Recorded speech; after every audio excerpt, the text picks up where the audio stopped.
ভালোবাসার মানুষের কাছে প্রত্যাখ্যান, এই এক তীব্র যন্ত্রণায় যেন ওলটপালট করে দিয়েছে পলাশ বড়ালের জীবনের বসন্তকালে প্রেমের প্রস্তাব ফিরিয়ে দেয় অভিমানের লোকালয় ছেড়ে গহীন জঙ্গলে আশ্রয় নিয়েছেন তিনি। দীর্ঘ 15 বছর ধরে এভাবেই একাকী জীবন কাটাচ্ছেন 38 বছর বয়সী এই যুবক।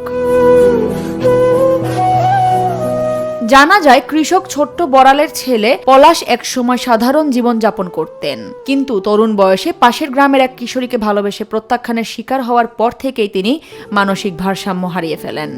এরপর সমাজ ও পরিবার থেকে বিচ্ছিন্ন হয়ে নিজের নিঝুম জঙ্গলের সুপারি গাছ ও কাদামাটি দিয়ে ঘর বানিয়ে বসবাস শুরু করেন। পরিবারের চাপে একসময় বিয়ে করলেও জঙ্গল জীবনের অভ্যাসের কারণে স্ত্রী তাকে ছেড়ে চলে যান। এরপর পুনরায় সেই নির্জন জঙ্গলই হয় তার একমাত্র আশ্রয়স্থল।